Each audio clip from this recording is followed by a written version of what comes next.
नमस्ते। आज हम बात कर रहे हैं तीन ग्लोबल सुपर पावर्स की, यूके, चीन और अमेरिका। और इनके बीच का रिश्ता कह सकते हैं कि काफी उलझा हुआ है। ये एक ऐसा ट्रायंगल है, एक ऐसा त्रिकोण जिसमें टेंशन भरी हुई है। और यही टेंशन आज की दुनिया की पॉलिटिक्स को डिफाइन कर रही है। तो चलिए जरा इसे समझने की कोशिश करते हैं कि आखिर ये सब एक दूसरे से कैसे जुड़ा है। और देखिए, इस पूरी कहानी की शुरुआत होती है एक कह सकते हैं धमाकेदार बयान से। अमेरिका के पूर्व राष्ट्रपति डोनाल्ड ट्रंप ने यूके और चीन के बीच जो बिजनेस टाइज बढ़ रहे थे उन्हें बहुत खतरनाक यानी वेरी डेंजरस कह दिया। बस इस एक बयान ने पूरी दुनिया में खलबली मचा दी और यहीं से इस टेंशन वाले ट्रायंगल की नींव पड़ी।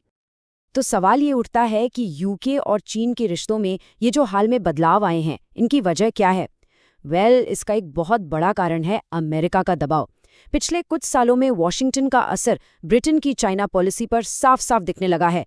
देखते हैं कैसे। हैरानी की बात यह है कि अमेरिका ने अपने सबसे करीबी दोस्तों में से एक यानी यूके को पब्लिकली क्रिटिसाइज करने में भी कोई कसर नहीं छोड़ी। ट्रंप एडमिनिस्ट्रेशन ने तो ब्रिटेन पर सीधा सीधा दबाव बनाया कि वो चीन के साथ अपने बिजनेस को कम करें। अब जाहिर है इस वजह से यूके एक बड़ी ही मुश्किल सिचुएशन में फंस गया। तो ब्रिटेन के लिए ये हालात कुछ ऐसे हो गए जैसे किसी पतली रस्सी पर चलना। सोचिए, एक तरफ है अमेरिका जिसके साथ उनका सिक्योरिटी अलायंस है, सुरक्षा का गठबंधन, और दूसरी तरफ है चीन जिससे उनकी आर्थिक ज़रूरतें जुड़ी हैं। ये एक बहुत ही नाजुक बैलेंस है जिसे उन्हें बनाना पड़ रहा है। यहाँ पर ना दो बिल्कुल ऑपोजिट ताकतें काम कर रही हैं। एक तरफ है सिक्योरिटी का प्रेशर। अमेरिका कह रहा है कि चीन पर सख्त रुख अपनाओ। ऊपर से साइबर सिक्योरिटी को लेकर भी गंभीर चिंताएं हैं। और फिर सिक्के का दूसरा पहलू है इकोनॉमिक इंटरेस्ट। चीन यूके का एक बहुत बड़ा ट्रेडिंग पार्टनर है और जाहिर है बिजनेस के लिए इन रिश्तों को मजबूत रखना भी जरूरी है। और इन्हीं इकोनॉमिक ज़रूरतों की वजह से यूके ने चीन के साथ अपने रिश्ते सुधारने की कोशिशें भी की। जैसे कि उस वक्त के विपक्ष के नेता कीर स्टामर ने भी रिलेशंस को बेहतर बनाने की बात कही। इतना ही नहीं, वो ट्रेड और सिक्योरिटी जैसे मुद्दों पर बात करने के लिए बीजिंग भी गए। अब ये जो सिक्योरिटी और इकोनॉमी के बीच की खिंचतान है ना, इसका सबसे बड़ा और सबसे साफ उदाहरण है हुआवे का केस। सच कहूं तो इसी एक फैसले ने इस पूरे टेंशन वाले ट्रायंगल को दुनिया के सामने लाकर रख दिया। जरा इस टाइमलाइन पे नजर डालिए। 2020 से पहले तक हुआवे यूके के 5G इंफ्रास्ट्रक्चर का एक बहुत ही जरूरी हिस्सा था, लेकिन फिर आया साल 2020 और ब्रिटिश सरकार ने एक बहुत बड़ा फैसला लिया। उन्होंने हुआवे की 5G टेक्नोलॉजी को बैन कर दिया और इस एक फैसले का जो इकोनॉमिक असर हुआ वो पूरे यूके ने महसूस किया। तो सवाल फिर वही है, आखिर यूके ने इतना बड़ा फैसला लिया क्यों?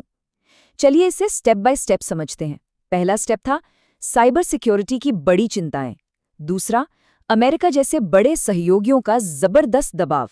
और तीसरा, सरकार ने ये मान लिया था कि इसके जो भी इकोनॉमिक नतीजे होंगे उन्हें स्वीकार करना ही होगा। लेकिन रुकिए, ये कहानी सिर्फ यूके की नहीं है। ऐसा नहीं है कि ब्रिटेन अकेला ही इस चैलेंज से गुजर रहा है। ये टेंशन, ये दबाव पूरी दुनिया में महसूस किया जा रहा है और बहुत से वेस्टर्न देश आज इसी तरह की कश्मकश में हैं।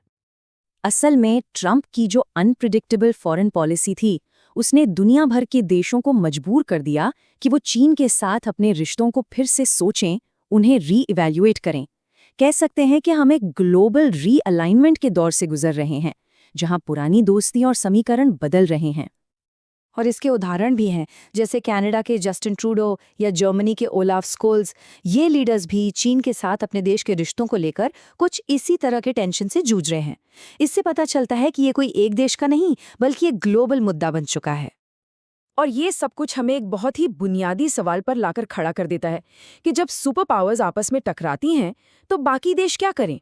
वो आर्थिक मौके और अपनी स्ट्रेटेजिक सिक्योरिटी के बीच का रास्ता कैसे चुनें? शायद आने वाले कई दशकों तक ग्लोबल पॉलिटिक्स का ये सबसे बड़ा और सबसे जरूरी सवाल होने वाला है।